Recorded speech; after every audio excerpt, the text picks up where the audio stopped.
Hey y'all, it's Marie here over at Backbone Homestead. Welcome to my channel. If you haven't been here before, please like and subscribe and go take a look at the intro video to kind of explain what happened here at our homestead with a house fire and how we're going to be working towards rebuilding and reclaiming our homestead. Welcome to our first video. I mean, I know I've had a video before this, but that was like my intro video. So this is like our first official video where we're gonna actually get started doing stuff. So today we're gonna be taking a look at an article that I found on Pinterest, and it's called How to Start Homesteading.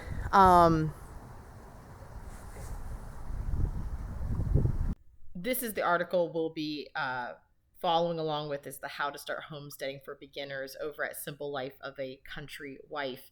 And it's this kind of 12 months of homesteading, one thing a month to grow your homestead. I found this pin over on Pinterest years ago. Thought it was a pretty good plan to follow. So this is kind of the basis that we'll be using throughout this year as we grow. Now, I know that we're not quite starting from the beginning. We do have some infrastructure items in place, but it really does feel like we're starting over again since we had that house fire. So essentially, I'm going to be following through this article with you, and we're going to see how it works and how we apply it to our homestead and what the before and after is going to be after 1 year of doing this. So if you would like, please go take a look at that article. It is linked down below, and I will be referencing it throughout this video. And let's go ahead and get started. So here we are at my desk inside the house. So basically I'm going to just kind of take you through the books that I already owned. Like, I didn't go out of my way to actually purchase any specific books for this month's reading and research that we'll be doing. Happen to have these on hand, things that I've collected over the years or things that my husband found. And books in particular, when it comes to homesteading and such, don't need to be extremely expensive. You can find a lot of really great resources on Amazon. You can also look obviously through Pinterest pins like we were doing in order to do the 12-month how to start a homesteading for beginners. But as far as the actual books go too, you can look at places like Ollie's and things, and they'll typically have some of these already on sale for pretty decent prices. And don't get discouraged by the price tag just because you see a book at $5 and think that, well, it's at Ollie's because it's useless. There can definitely still be information in there that is great for you to carry through your homesteading journey. But I'm going to go ahead and kind of go through the ones that I already have. I know in the article, How to Start Homesteading for Beginners, she mentioned the Backyard Homestead. And I will say, it is the first series that I read when I thought about homesteading. I have several of the books. I would have to look this up, but I actually might own all the Backyard Homestead books. It is a great series for people who just need the information spelled out to them, very concise and clear. They just need it to be kind of like overview. I mean, there's definitely in-depth information too. There's pictures that go along with it as well. It is inspiring articles too, to kind of give you ideas of what to look forward to. So we're going to kind of break this down here. I have my books currently sorted into different piles because as we progress throughout the year, I'm going to be kind of going back and referencing and researching throughout the year. So it's not like in January that we're just going to take on this like gigantic task of reading all of our books, right? We're going to be like looking through them. I highly encourage you to take notes, have a garden journal. Mine is, I'll show you here in just a second. I've got this one that I started kind of in, as you can see, in 2021 here. It's just a bullet journal type style, which is great because you can jot things down and you can plot out garden designs and things. I highly recommend the bullet format or like even the graph paper format for garden journals. I'm very much a pen to paper type of person. I feel like I retain the information better when I put the pen to paper. If you are all about the computer, that's great too. I would designate a folder on your computer specifically for homesteading, and I would even make subfolders inside of it that break the information down for you so that it's very easy to access. And maybe you can have spreadsheets and things like that on your computer, whatever works for you, right? So as we get started, I'm going to start with my kind of generic homesteading books. That's where we're starting first. And I have here the Backyard Homestead Seasonal Planner, What to Do and When to Do It. This book, I believe, it begins in winter, so how it has these kind of side tabs here and runs all the way through fall. And there's like these checklists and note-taking areas. This is fantastic. There's definitely some how-tos in here, like, what to grow for hay, right? I love this little planner. It is something that definitely kind of gives me an overview of things that I might have forgot or ideas as to what I should do. We're going to come back to this actually a little bit later. So I'm going to set this off to the side. Then I've got the original, The Backyard Homestead. Produce all the food you need on just a 1/4 acre. Now, of course, they're aiming for people who are having less property than me, like hence the backyard part. But it really is a way of visualizing, getting started. I love these beginning ones. I'm sure many of you have seen these images on Pinterest, like what you can do on 1/10 of an acre, or what you can do on a 1/4 acre or 1/2 an acre. And they'll like estimate out the harvest and such and how you can kind of lay these out. But there's just a plethora of information on how to grow things, canning, different types of animals, how to make sausage. I mean, it really is just this like huge overview book. I look at it frequently for information. Absolutely love it. Highly recommend it, especially those of you who are trying to get inspired to doing your homestead or getting started on your homestead. Back to the basics. This one is a full color book. I love it. There's different things in here on buildings. There's also ways to like prune trees, talks about pests, but it is a very, very overview type book.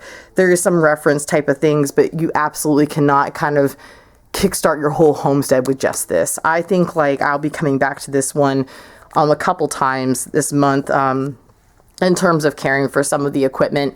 And I'm going to kind of slide these over, caring for some of the equipment. And I think I'm going to like try to build a bat house. I believe it's in this one, but I'm going to double check. The Woodland Homestead is by the Backyard Homestead. I do have about 2 acres of woods in my backyard that are completely unused right now. We don't do anything back there. It'd be really cool to get some usage out of them as we expand the homestead later. But because this year is, in my opinion, that whole reclaiming the homestead, getting it back to what it was, I don't think we'll actually be using this one this year. So I am not going to put a whole lot of research into this book this year. But as we go and expand in, I'm sure I'll go ahead and take a look through that one again as to how we can utilize that wooded space better. The Illustrated Encyclopedia of Country Living. Yet again, another one of these that are just like incredible to look through. And they do have a lot of information in them. I mean, they have all kinds of crazy woodworking projects and canning, and they got bookbinding in here. I mean, there is just a plethora of information inside of this, but it is full on country living. Like if you like soap making, we'll get to that probably at another time. So this is one of those kind of books where you can kind of get a, what's it called? A mile wide view, but it's only like a few inches deep. So we've got this how to build chicken coops. There are tons of plans on Pinterest or just on the internet in general that you can purchase, or even free plans for building great chicken coops. I get kind of wooed by these books. I just really enjoy chicken coops. They're so cute. There's so many designs for them. I can't help it. I want to make like a chicken village, I swear. And I know it's one of those weird chicken math moments, right? That people talk about chicken math. And as soon as you start owning chickens, you don't realize how much you love owning chickens until you've owned your first chicken. They are the funniest, quirkiest little animals ever. And they bring me so much joy. And I think they bring a lot of people joy. Their little sounds and the way they run. They're just amazing animals. But huge inspiration. Love the coops that are in here. Really cool designs. They really break them down as to like the whys. They show you different types of chickens and ways to hang things, but they give you like these great build instructions. You really feel like you could build, really indeed build a chicken coop without any carpentry experience for the most part. We won't be referencing that yet because I believe that's April's task on that on the blog article that we're following for this particular series, how to start a homestead for how to start homesteading for beginners. So We're going to put this to the side too, because obviously we're not going to be building that just yet, but it's good to obviously know that we have the correct material that we need. This one is one of those weird ones that my mom picked up. She kind of found it, I think, at a thrift store. It's got some really cool things in it. It's not specific to homesteading. These books are pretty neat because they can teach you things. Like, I think these are like self-watering beds.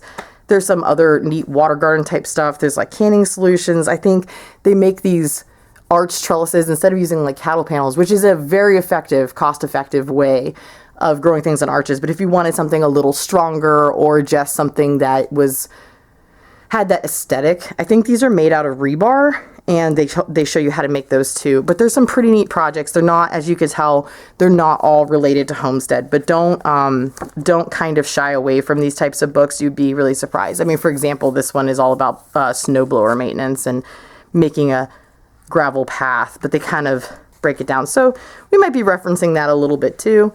We obviously have, again, the Backyard Homestead, and this is the building project specific one. This one's awesome.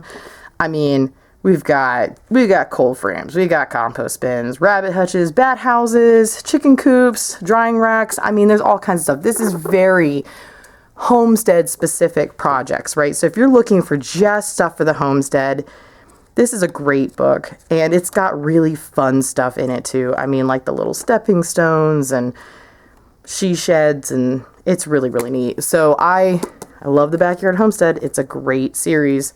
And then this How to Build Animal Housing is another one that my husband saw. It was kind of on sale, and he said, hey, eventually we want to get more animals, so you can't really get animals until you have a place to put them. So this is one of those ones where you have this just kind of on hand, that if we decide that we're going to like grow the homestead's animal population, then we can kind of start taking a look at this for our animal housing needs, because I believe this one covers pretty much any kind of animal. I think there's even barns that are big enough for cows and such, but really neat. I don't know if I would fully recommend it for the beginning homesteader or even beginning carpentry skills, but it's still a neat book. I missed one, guys. Here we go. Projects for Self-Sufficiency, a step-by-step. This one's really cool too. It's got all the drying racks, coops, things like that. I like how it is, how it's got a better overview on some of these things like compost bins and cold frames and things for preserving and stuff, root cellars. Really great one too to have on hand. Some of the information's repetitive, but you got to find what works for you, right? And you got to find which designs you like, so it helps. Moving on to some more animal type stuff. I know, let me slide all these over. I know we have this raising beef cattle one. Was my husband got me that because he knows that eventually I would love to raise some beef cattle. I am not going to be looking at this at all. That is not a this year task. Unless something drastically changes in our progress here, not going to be raising any cattle anytime soon. But that's a pretty comprehensive guide. This is a fun book. I got this one on Knitpicks.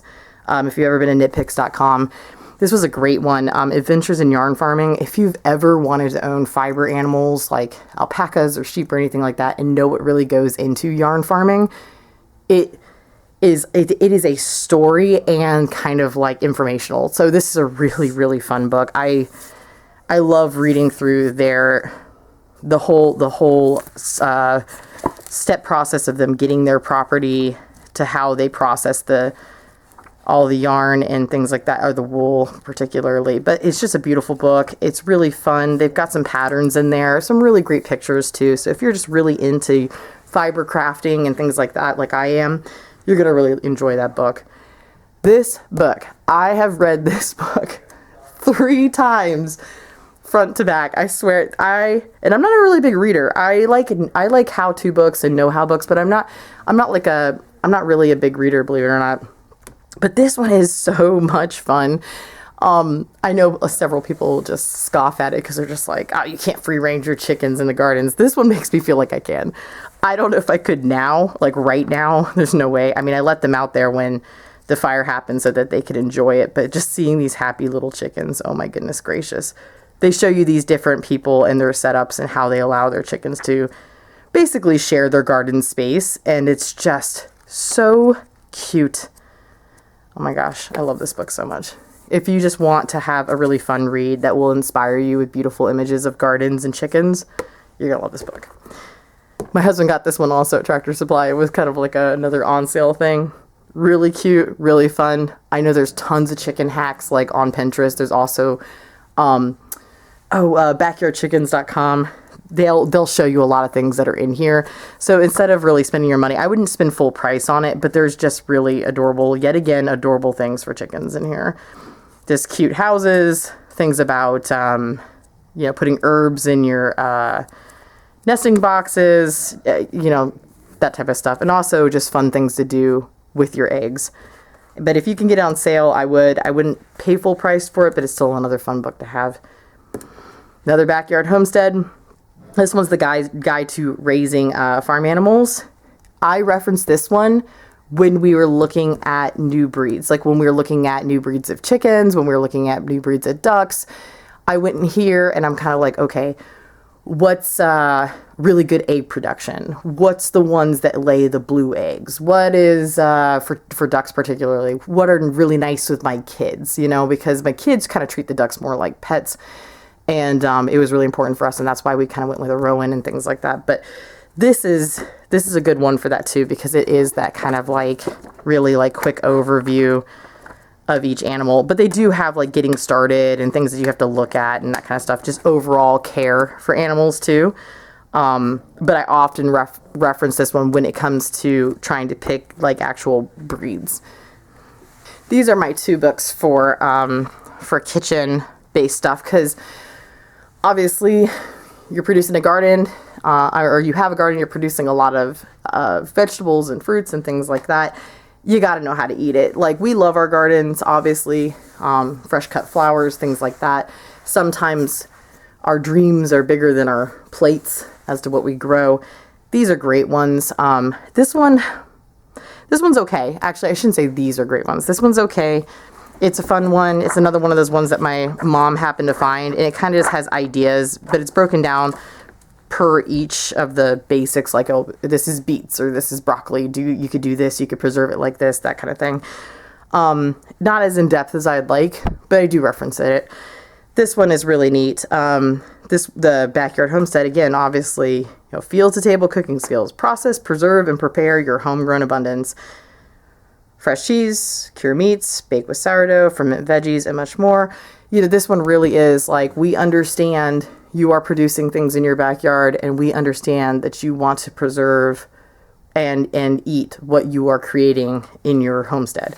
So this one comes from a different perspective of the way it's written. So that's kind of, this one obviously grow, cook, eat. They're coming from that perspective too, just not on the same level as this one. This one is like really like, hey, go get your stuff, do this. It talks about your your flash freezing and all that kind of stuff. Really like that one. I just realized one of the ones that's in the kitchen that I didn't pull out for this video.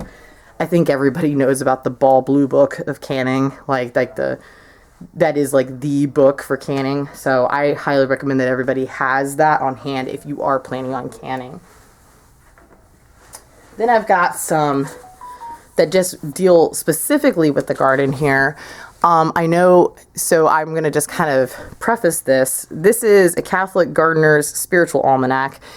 And I know a lot of people who watch the channel might not share the same faith as me, and that's totally fine. And I'm not going to really be talking a lot about that. My faith is a big part of my life, but I don't feel like that is the main focus of this channel in terms of reaching out to others. I really want to reach out more about the homestead.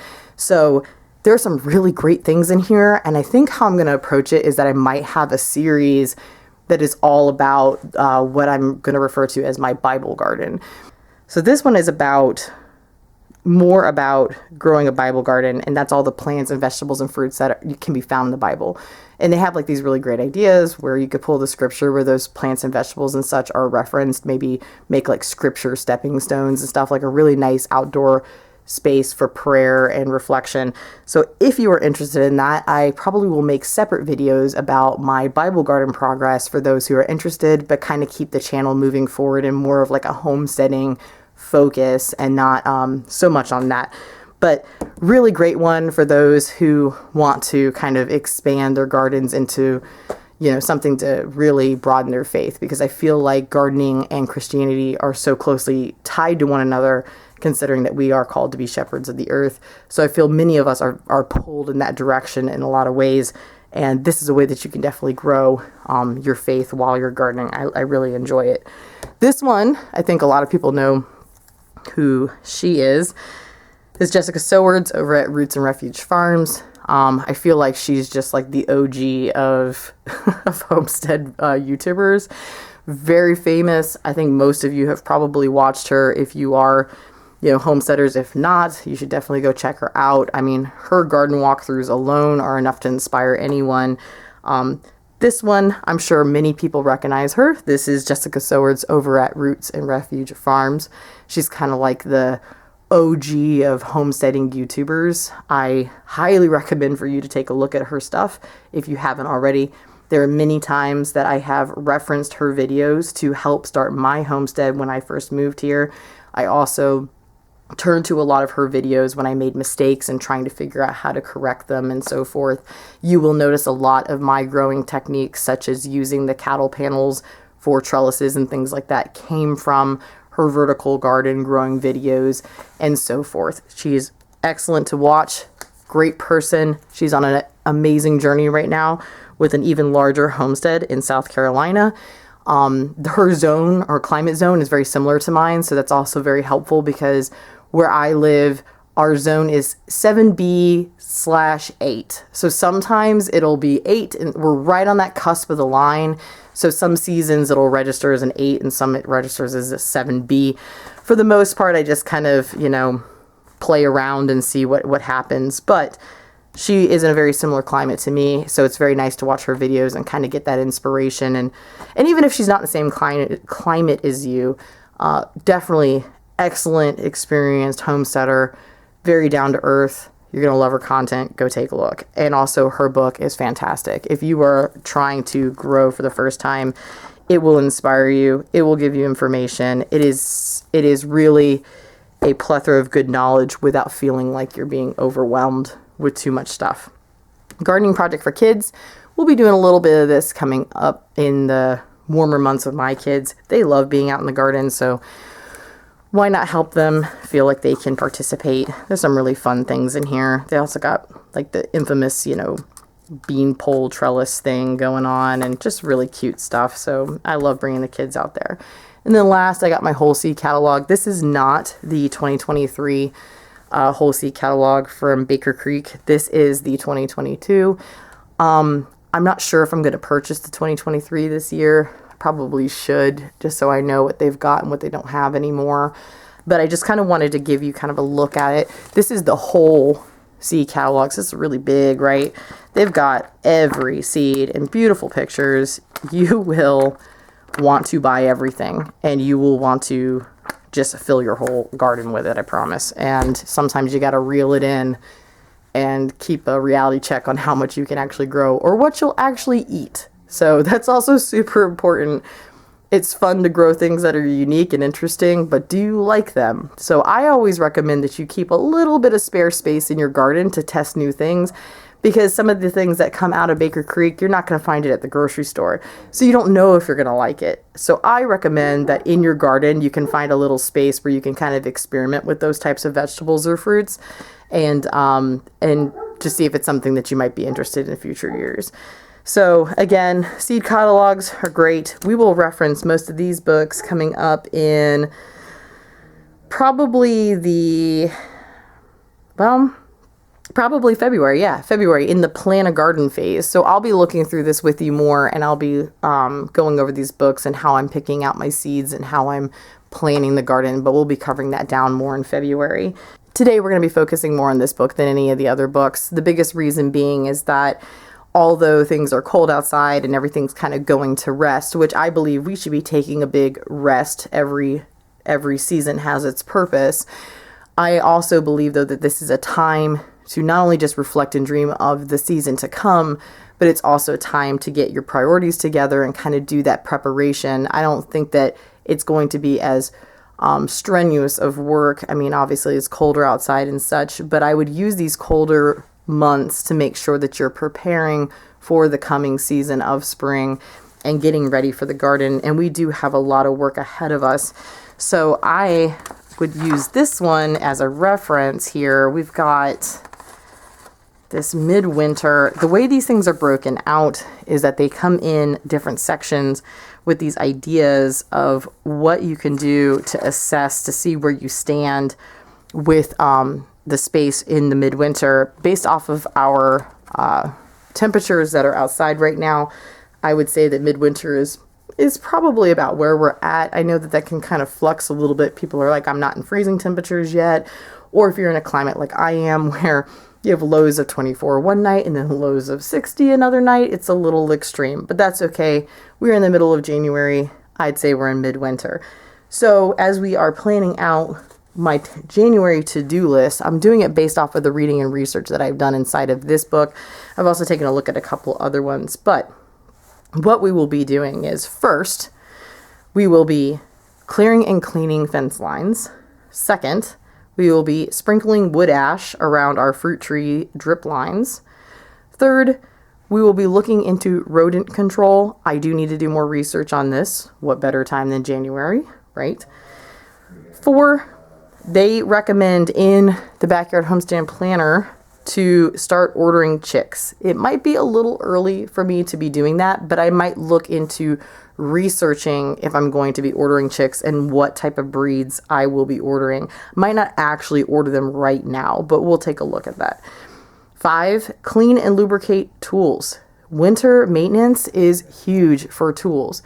They are sitting out, a lot of them sitting outside. If you don't have a tool shed, like mine you saw in the introduction video sitting under that arbor, they're exposed to the elements a lot, but blades need to be sharpened. The oils need to be topped off. The lubricants need to be put on some of those gears that cause a lot of friction and things like that. You definitely want your tools to be in good shape, so when you pull them out by spring, they are not giving you problems. Like, you want to be focusing full force on the garden. You do not want to be messing around with tools. That also includes the tractors. We have 3 tractors. I will take a look at those with you guys, but we had already sent in one of them for actually 2 of them for their large winter maintenance, and one of them's battery was completely dead. So tractors are a huge one. You're not out there mowing the fields as much. Definitely get your tractors taken care of.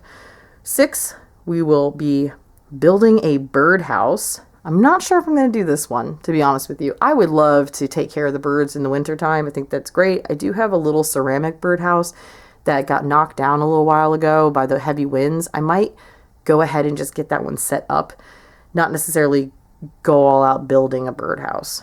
7, they talk about building a bat house. This is something I've always wanted to do. This is also a project that is in the Backyard Homestead's building project book. They do have plans on page 189 for building a bat house. Bats are excellent in terms of getting rid of mosquitoes and that type of thing. I love bats. I encourage them. Definitely making bat houses is something that I've always wanted to do. And then 8, build a wild bee house. That's also another one that would be excellent. Bees are our friends, helping our garden grow. I need to do more research on the difference between a quote-unquote wild bee house versus like beekeeping, because beekeeping is definitely something on my list. So with that being said, those are our 8 tasks that we definitely want to take a look at here in January to kind of getting started, and that's a big part of the reading and research that took place. But a lot of these books are going to be kind of held for later. I wouldn't worry too much about like I said before, trying to read it all in one go. You're going to forget a lot of stuff. Take notes as you go so you know which books it is that you want to go back. Let's say that you found a coop that you absolutely loved and you want to make that in your Build a Coop month. I would definitely reference it so that you know when that time comes around that you have the supplies you need, taking a look at the plans and getting prepared. So just kind of looking ahead based off of the How to Start Homesteading for Beginners, I would say that so we've done our January start of researching and reading. I've made my book lists. I know what some of the things are that I need to do in January based off of my research. But looking ahead, February is all about planning a garden. And March, learn to cook from scratch. April, building a coop. So just kind of keeping that forward projection in mind as to what I'm going to be paying attention to. I'll be gathering up kind of research and reading based off of those things and making those notes. January is a great time to really take notes and make goals. If just kind of allow yourself to dream, if you could just sit down and say, if I had my dream, just dream homestead right now, or dream life or whatever, what would it be, right? How do you visualize yourself going out into the garden? How do you visualize your homestead appearing? Like, is there anything specific animals, things like that? Really give yourself goals to work towards, but don't make them so big that you bite off more than you can chew. I really appreciate in the article, the How to Start Homesteading for Beginners, that she talks a lot about easily getting excited and biting off more than you can chew. I can promise you, we did it. I think everyone has done it. You get your property, you go, I need a fence here, I need this, I need that. And you're not paying attention to exactly what it is that your goal is. So as you kind of daydream and think about, what would I need if I want to get a cow by this time? What am I getting the cow for? You know what kind of housing you need, what kind of fencing you need, and just keeping all of that in mind so that you can just go real slow. I think one of my favorite quotes that she says, if there's no expiration on your homesteading journey. And I think that that is a really important thing to stand by and realize, like, you're doing this. This is a lifestyle. There is no race. It's not going to expire. Hopefully not. I mean, I know people move and things like that, but it is, you can homestead anywhere. You can homestead on your balcony of your apartment, dreaming of moving to the country with 120 acres, like any of that type of stuff. Or you move from a huge homestead because you need to downsize and you go down to like a 1 acre plot. Regardless of where you are, that doesn't mean that there's an expiration on your homesteading journey.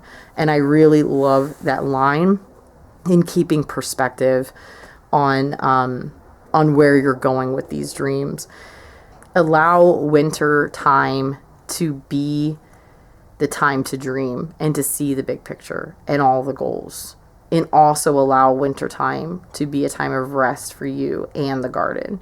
Remember that everything has a season, just like the seasons that we have climate-wise. We as people have seasons that we go through. Our ages are seasons, times in our life are seasons. These moments are so important that you reserve the energy and the excitement to move forward into spring when everything is bursting with new life, to give yourself time to rest and relax and just dream and think about those goals.